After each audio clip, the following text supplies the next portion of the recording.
Hello friends, in today's presentation we ask, where in the universe is Scott of Planet X News, a subsidiary of Planet X The Awakening?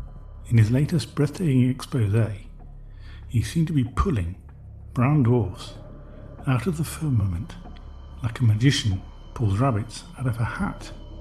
Of course this is all bollocks, so T.R.O.L.L decided to dig deep. The first thing of note was the fact that he was zoomed in close to the image, thus cutting off the official date stamps of the images. Secondly, the dates on the image shown were not the standard ones, certainly not the ones I'm used to seeing. So, where best to go than to the source. We duly went and downloaded the files. Having downloaded them, I played them on my laptop, and the first thing I noticed was they looked nothing like the file that Scott was playing. And just to be sure I wasn't going mad, I got some of my colleagues to have a look, but no, they agreed that there was a massive difference in the two displays. So, as we don't subscribe to NASA being underhand, we're looking at you, Scott.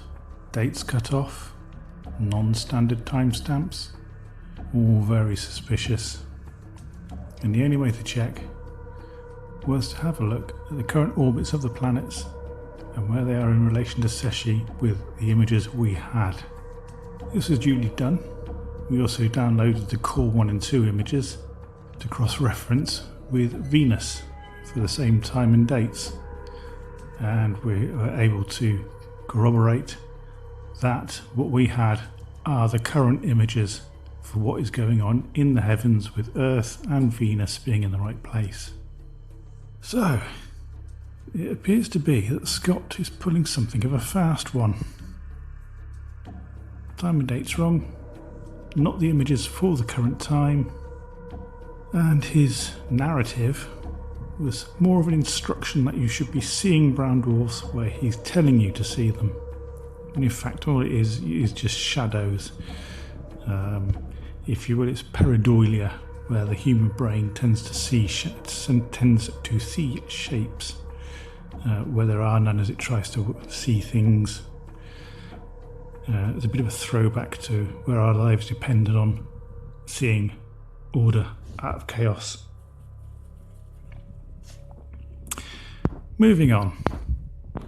The blue debris field, he was saying, is not a debris field. It's this wonderful thing called the Milky Way, and we live in it, and it appears on the cameras twice a year. Scott, you're an utter moron. And then there seemed to be a problem with different brightnesses. Well, just about everything you were looking at was stars. And stars vary in brightness by distance, size, age, and whatever other matter may be obscuring them. Oh, and let's not forget the Birkeland currents. These vertical lines that tend to appear on planets or stars that are particularly bright. They are not Birkeland currents. They are merely the brightness is the clue, where the CCD sensors in the cameras are being overloaded by the photons, and the extra photons spill over into the sensors next door to the one that's being overloaded. They overload, pass the load on to the next sensors, and so on and so forth until it equalizes, and you end up with a streak, top and bottom, of the super bright object. That is all it is.